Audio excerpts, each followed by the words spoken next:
Thank you. Good afternoon, everybody. First of all, I would like to thank Dr.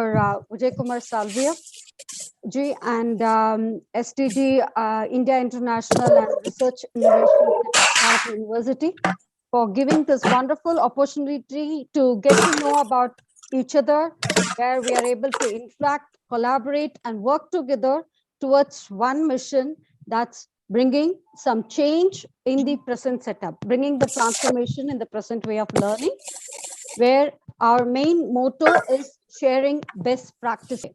Today, we are here to know more about multiple intelligences. And the first and foremost question is, what is multiple intelligences and why do we need to have this? And how is it going to really help us in a classroom situation or a learning environment? These are the questions that we are going to address in the due course. And what is the main objective of coming up with such a session is that we all do agree, hope you all will agree with me, with the advent of COVID-19, there have been changes happening in the education sector, almost in every sector of business, people's mindset and work environments as well.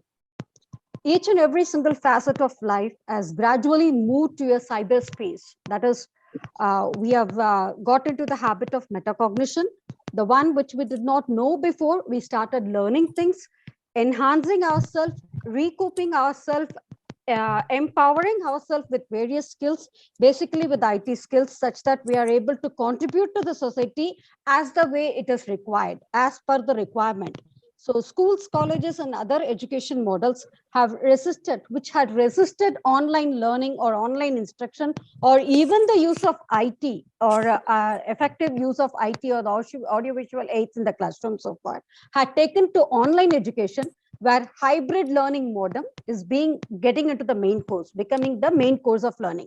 This is achieved with the information technology in the lead, complementing to the fact that it's a time for change, time to be proactive, and time to become sustainable. Why do we need to do this? We have to become proactive to have a sustainable form of education. Move forward. Let me just put up your picture over here. And if anybody want to contribute, you can. Just have a look at this picture. If you can tell me exactly what do you think about this picture. You can see the wild animals there and a master, and they're of different category. Not all are same. And everybody has to take the exam, and the exam is climb the tree. So what does this picture tell you? Do you agree with this picture? How many of you agree? If you agree, then you say yes. And if you don't agree, then you say hands up. If you don't agree, you can show me hands up. Does this picture convey something to you? Moving ahead, let's see what happens in the next one. First, the picture, it was an exam scenario where animals are there. All animals have been asked to climb up one tree uniformly. So how do we go about it? And let's come back to the picture before we end our session. I'm going to play this movie for you so that you can have a look at it.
How many of you enjoyed seen this video? Have you seen this video before? Show me thumbs up if you have seen it before. Can I have thumbs up from you if you have seen this before? What does it convey to you? I would like to have your throwback experiences. So what was we been talking about previously is that looking at this picture where an examination or a test being taken for all these animals, climb up the tree and you will be evaluated accordingly. Are we doing justice? Because each animal is different. And can we have the same type of test for all the animals? Do you agree with the fact? And looking at the video, recording our inferences with the video. Do you agree with this video saying that the child's creativity is being totally finished such that they're not able to they're not even given a chance to explore themselves of what is their capacity? Do you agree with this fact? Please register your comments. You can come back to us with your comments. What do you think about the picture? What do you think about this video? Do you agree that there should be some change? And definitely a change is required in the system of education.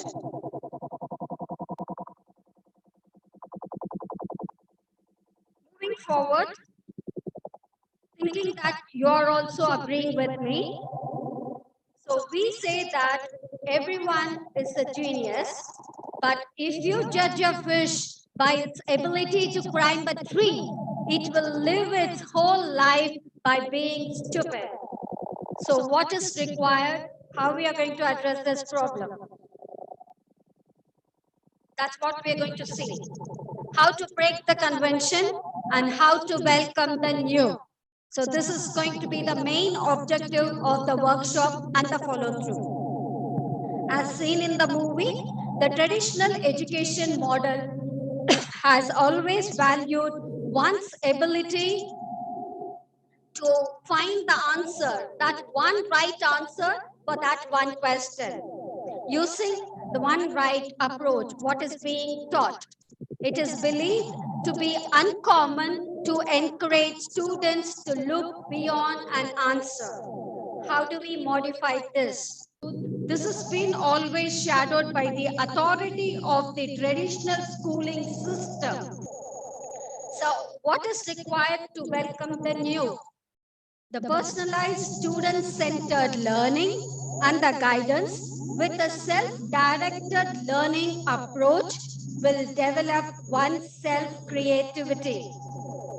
These methods will inspire and empower the learners to come up with their way of approaching and solving their challenges. They will live, learn, and grow in a collaborative way with us, where every student preference is taken as a tool to evaluate the learning process and their achievement. Let's adopt a student-centered learning with a self-directed learning approach.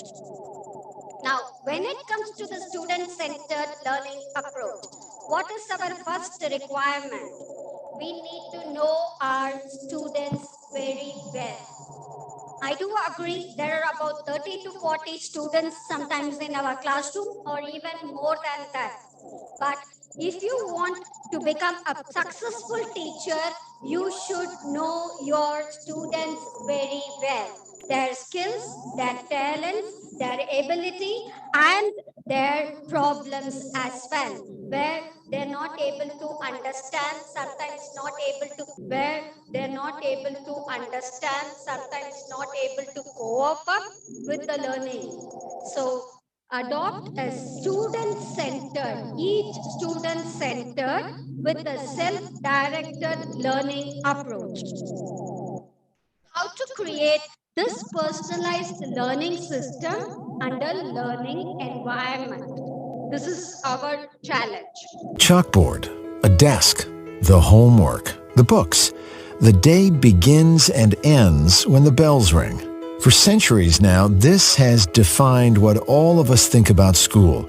We have come to believe that this is the one way that students will learn. And with that belief, we have taught all of our students in pretty much the exact same way.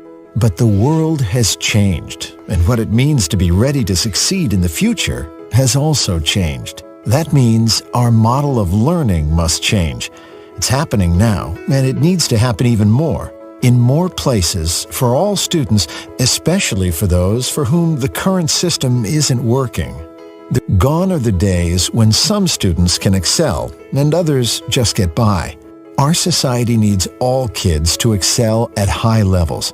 And to make this happen, we need to engage our students like never before. This is student-centered learning.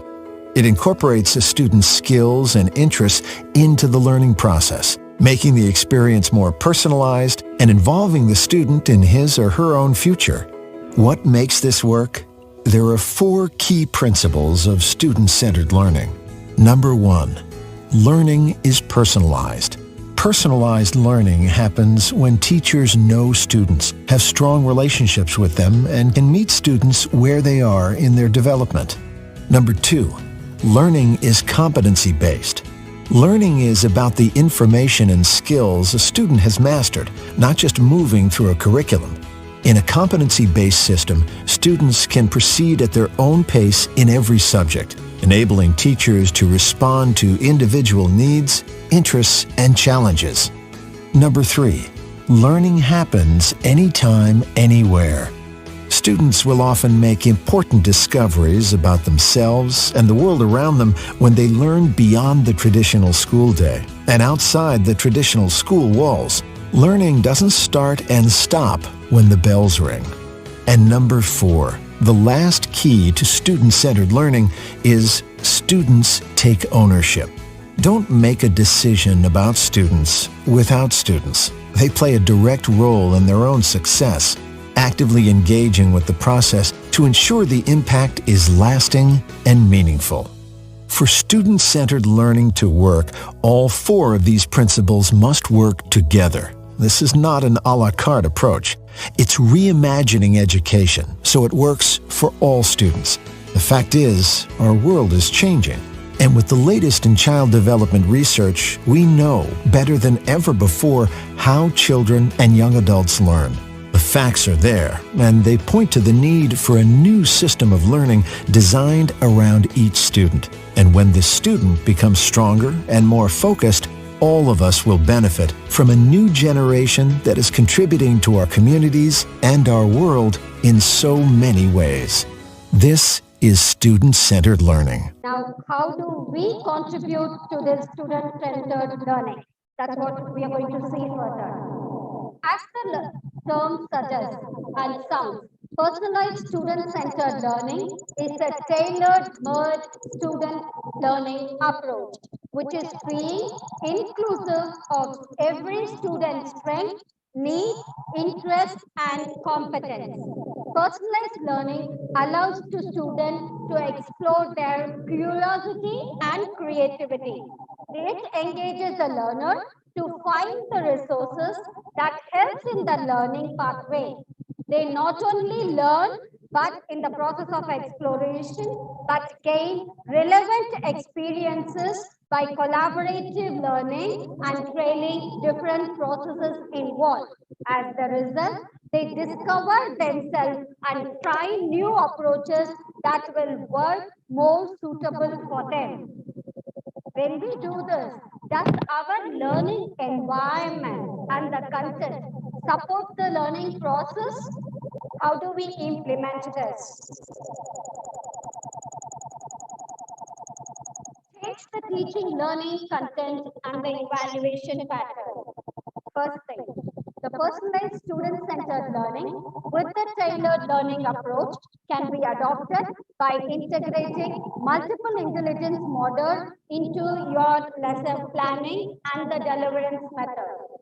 One of the most remarkable features of theory of multiple intelligence is that it provides 8 different potential pathways to the learner.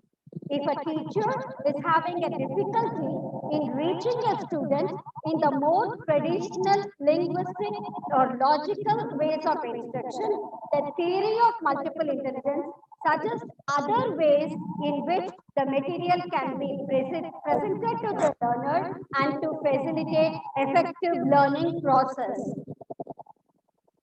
So what are these multiple intelligences? Now, when most of us think about intelligence, we think about intelligence tests or IQ scores or maybe about geniuses throughout history like Albert Einstein. However, intelligence tests like the IQ test often only cover a small fraction of the topics that make up intelligence. As Dr. Gardner's theory of multiple intelligence points out, there is more than one way to measure intelligence, and I'm going to be talking about the 8 of them she mentioned today. The great thing about the theory of multiple intelligences is that it's found that we all have a certain level of intelligence in each of the categories, and all of them can be improved throughout our lives. And that point is something I haven't seen covered in many videos online, so I'm going to give you a few ideas on how to improve your intelligence in each of the categories today, as well as talk about some careers that work well with people who have a lot of intelligence in each particular category. So the first type of intelligence is the one we're probably most familiar with, and that's the logical and mathematical intelligence. Logical and mathematical intelligence looks at our ability to work with numbers, understand patterns, and reason critically when confronted with problems. Generally, if you have a high logical or mathematical intelligence, you're likely very precise in your work, you take very organized notes, and probably find yourself doing really well in school since it's one of the most highly valued types of intelligence in a school's curriculum. Bill Gates and, of course, Albert Einstein are 2 examples of people with high logical and mathematical intelligence. One of the best ways to improve your logical and mathematical intelligence is to use it more often in your everyday life. This is why teachers had us take those arithmetic tests every week in elementary school. Your brain, not unlike your muscles, are strengthened through repetition. When you want to become stronger, you work out, and logical and mathematical skills are no different. They are strengthened with practice. The second type of intelligence is linguistic intelligence. Linguistic intelligence relates to our ability to read, write, and talk to others and is another highly valued type of intelligence in schools. In fact, one of the primary focuses in the very first few years of school is developing this type of intelligence. And people with a high level of linguistic intelligence are great storytellers, and they tend to be able to pick up new languages as well as their own native languages faster than the average person. J.K. Rowling and Tony Robbins are 2 examples of people with high linguistic intelligence. A couple of exercises that will help you strengthen your own linguistic intelligence is to keep a journal or make up stories and tell them to people. I've personally found the latter to be a little bit more helpful since I could see what parts of the story were engaging to others just by their reactions, but both will help. The third type of intelligence is visual or spatial intelligence. Visual or spatial intelligence is the ability to create a visual image of a potential project or idea and then act on that vision. Think of it as the ability to see something in your mind's eye and then act on it. This type of intelligence is especially common among artists, filmmakers, scientists, and even architects. This is because all of these professions require you to be able to envision what something is going to look like or how it's going to function before it actually exists. Leonardo da Vinci and Steven Spielberg are great examples of people with high visual and spatial intelligence. Some exercises to improve your visual and spatial intelligence include making maps or diagrams, playing video games, particularly first-person shooters, and using visualization techniques such as predicting what a piece of paper would look like when it's folded. As a side note, there was actually a great TED Talk done about how FPS games can actually affect your visual and spatial intelligence. I'll leave a link to it in the description below if you want to check it out. It's a little long and touches on other effects of video games on the brain which are somewhat related to this, but not exactly what I'm talking about here, so you may want to skip to the 14-minute mark of the video. That's where they start talking about the visualization tests. The fourth type of intelligence is musical intelligence. Musical intelligence is exactly what it sounds like. It's the ability to compose songs, sing, and play instruments. It's usually found in composers and performers like Mozart, Elvis, and Elton John. Some exercises to improve your musical intelligence include regularly reading and writing poetry, as it forces you to focus on things like rhyme and tone, or you can just sing in the shower like I do. Either way. The fifth type of intelligence is bodily or kinesthetic intelligence. Bodily and kinesthetic intelligence refers to the ability to use one's own body skillfully or as a medium of expression to solve a problem. We see this type of intelligence every day, whether it's a sports star dunking a basketball or a child counting on their fingers to solve a difficult math problem. Exercises that will improve your bodily and kinesthetic intelligence include basically anything that incorporates movement into the activity. This is especially important when learning new things, as many studies have shown that incorporating multiple senses into learning activities actually helps the activity sink in deeper and stay with you longer. The sixth type of intelligence is interpersonal or social intelligence. This intelligence looks at the sensitivity one has towards others, along with their ability to work well with and understand others. Larry King, Oprah Winfrey, and yes, even the new US President Donald Trump are examples of people with high social intelligence. Now, social intelligence has always been important, but it's perhaps more important in today's global world than it has ever been before, and it can be improved through activities like sharing or watching videos on how to improve yourself like the ones you are now. The seventh type of intelligence is intrapersonal intelligence. This differs from interpersonal intelligence by focusing on the ability to understand, work, and communicate with yourself as opposed to other people. People with high levels of intrapersonal intelligence are generally very intuitive, self-motivated, and may go against the grain. Philosophers, gurus, and writers generally have very high intrapersonal intelligence. Plato and Socrates are both great examples of people with high intrapersonal intelligence. Luckily, there are many ways to improve your intrapersonal intelligence, but some of the more popular ones are to keep a journal, or start practicing meditation, or even reading books that address the issues you're trying to solve. The eighth type of intelligence is naturalistic intelligence. Naturalistic intelligence looks at our ability to distinguish among living things such as different types of plants or animals, as well as our ability to understand weather, geology, and other things in nature. As you can imagine, this type of intelligence is particularly useful in farming, biology, anthropology, and animal training careers. Charles Darwin is a fantastic example of someone with very high naturalistic intelligence. Interacting with nature is probably the best way to improve your naturalistic intelligence, and this can be done in a variety of ways, including planting a garden, visiting the zoo, going hiking, or taking care of pets. So those are the 8 types of intelligence, as originally proposed by Dr. Howard Gardner. I would like to note that some people have added a 9th type of intelligence to the list called existential intelligence, which focuses on our capacity to tackle deep questions such as the whys and hows of life and death, or the meaning of life itself.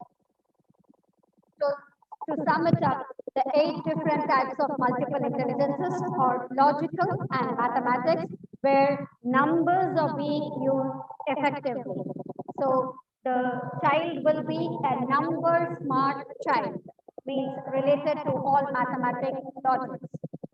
The second multiple intelligence is that visual or spatial multiple intelligence, where it's more kind of a visual. Whatever the child sees in front of it, seeing is believing, and he will start learning. The third multiple intelligence is body or kinesthetic. Any kind of active movement of dance or running or any jumping, or where the physical activity is required, the child will be learning more, contributing more, involve himself or herself in the learning. The fourth is that musical multiple intelligence. Musical intelligence, where anything in the form of music, the child will be more involved in the learning process. And the fourth is that linguistic intelligence, where the child uses words very effectively to express himself, more kind of an English or the vocabulary person. The fifth multiple intelligence is that interpersonal multiple intelligence. That is interpersonal intelligence. That is, he responds to the questions which are being asked. He is very responsive and he absorbs things very clearly. Intrapersonal is working with the friends or with the teacher with good social skills. Last but not the least, naturalistic intelligence, that means every single learning that the child do, they relate to the real world situation. So these are the different multiple intelligences theory that we have seen today. So going ahead, one more video to have a very clear idea before moving forward into a classroom situation. And keep it very organized and are good at organizing it, then you probably have very high logical mathematical intelligence. Now the second one is called verbal linguistic. And if you have high verbal linguistic intelligence, you are probably good at saying that word. You are good at poems, you are good at rhyming words, finding words that rhyme, you are good at reading and writing, and you're good at learning other languages. You learn them pretty quickly compared to other people. And you're probably great at turning a little tiny story into a huge, fascinating story that can enthrall an entire room. The third is interpersonal. And interpersonal intelligence would be like understanding other people's emotions, understanding what the social etiquette and norms are of this situation. You have to be able to be good at reception to other people's moods and what motivates them. If you are a business administrator and you're good at motivating someone, you probably have pretty high interpersonal intelligence. If you're a good leader or just a manager in general, and you can coordinate work with other people, you are probably really intelligent in this interpersonal field. The fourth is body kinesthetic, which means you are good at handling and maneuvering your own body. You can handle objects skillfully and basically move them around however you want them to, as well as your body. People that are very intelligent in the body kinesthetic field are dancers, actors, soldiers, and even many sports athletes. The fifth is musical intelligence, and this is associated with rhythmic and harmonic music. Being able to interpret sounds, rhythms and tones and pitches, and being able to understand them on a level that most people can't understand. If you're good at this, you could probably compose or at least play an instrument. The next is visual spatial, and this is like basically how well can you visualize something in your mind's eye? How well can you think of something in your mind? And another example of this would be how well can you get through a maze? Can you see it in your mind's eye where you're at in the maze or a cornfield? And Gardner went so far as to say that this could even be used as to judging distances, or how well can you read a map?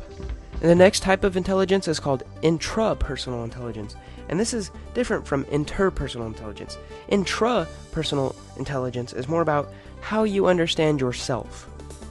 Are you self-aware? Do you know what feelings you are feeling, what emotions go through your mind when you are in certain situations? How well can you control your thoughts and actions and feelings in general? Do you know your strengths and weaknesses? And the last, which came out a couple years after Howard Gardner came out with his multiple intelligences theory, is called natural intelligence, naturalistic intelligence. And this has to do with being able to recognize stuff in the real world. Basically, flowers and trees and anything that's living. Hunters and fishermen are pretty intelligent in the naturalistic field. So are chefs and botanists that can grow plants. And basically anyone that is learned in any biological science is pretty intelligent in the naturalistic field. Anyways, my next video is going to be on how you can improve these, how you can become a better person through improving each one of these single intelligences. So, to sum it up, what are the different types of intelligences and how can we reach there? First step is know your students better to identify their competences and interests. Second, categorize their learning styles so as to address with the supplements. The learning style in the sense which way of learning style suits them, whether musical form or visual form or numerical form, whichever way that suits that particular learner. Modify the teaching learning methodology and your lesson plan to cater to their needs. Monitor their learning preferences to facilitate interventions. Access the learning pathway, giving the maximum benefit to the learner.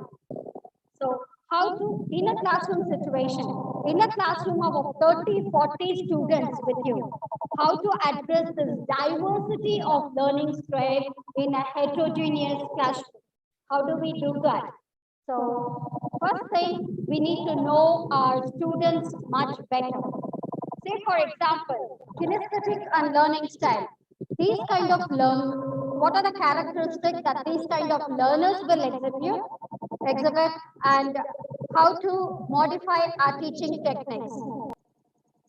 So, if we have auditory learners in the classroom, how to identify them and what are the teaching or the training tips required for these auditory learners? So, this will definitely help the auditory learners. When we have visual learners in the classroom, how to identify them, how to go about the learning tips. These are some of the examples that we have seen so far. Many of the assessment strategies that we follow in our system evaluate only one kind of intelligence. So from our practice, we can use strategies like this combination of projects, portfolios, process, assess the student's strength and weakness, thus fulfilling the dream of inclusion in our learning process. So our evaluation should not only shine a light on the hard work of the students or teachers every day, but in all areas of. So with that, we have learned, we have known about different types of multiple intelligences. Why do we need to have multiple intelligences in a classroom? If at all in a classroom situation, how to identify the different types of multiple intelligence learners, and when we have such type of learners, how to modify our teaching style. Moving ahead in the next sessions, we will talk more about modifying lesson plans in interpreting these multiple intelligences into the system. So with that, we have come to the end. Now we can have your questions.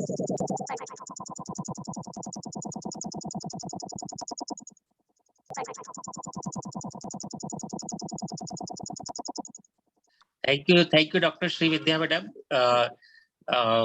Your presence and your topic is very good. And today, the very good eminent personalities have joined. That is different. Dr. Vasudeva Malhotra is from the JC Bose University. Dr. Sonali Mishra is there. Vinita Sarkar, Asim Kumar Malik, and Jirit Christian Madam, Poonam Gothi Madam, the principals and directors, and similarly before that, Sudhir Jain sir, that is the director from the CRISP. If you know that he has joined, and similarly the Vellore University VIT, the ex-vice chancellor of VIT has also joined. And so that you know that there are so much, we have the collective people who are very renowned and very eminent personalities. So however, it is an online session, so some problems, but those who understood what is the topics and what is the theme and what is the knowledge, so that they attend, and it is our pleasure that such personalities have joined, and they are taking the interest in that thing. So thanks to all of you. And to recap this, we will again fix a session with a good quality of network. Let's see. And thank you all. Have a nice day. Thank you, Dr. Srividya. Thank you. Thank you. Thank you, Professor Dr. Vasudev. Thank you, Dr. Sonali. Thank you, Ms. Janet, who has been there right from the beginning. Thank you, Poonam Gothi ma'am. Thank you, Dr. Professor Vasudev Malhotra. Thank you, Mrs. Vinita Sarkar. Thank you so much. Thank you, Mr. Asim. And thank you all. Thank you so much. Thanks for joining us. I'm sorry, our sincere apologies for the interruptions that had come. Maybe we'll have a recap of the session. Sure. So thank you. Thank you so much.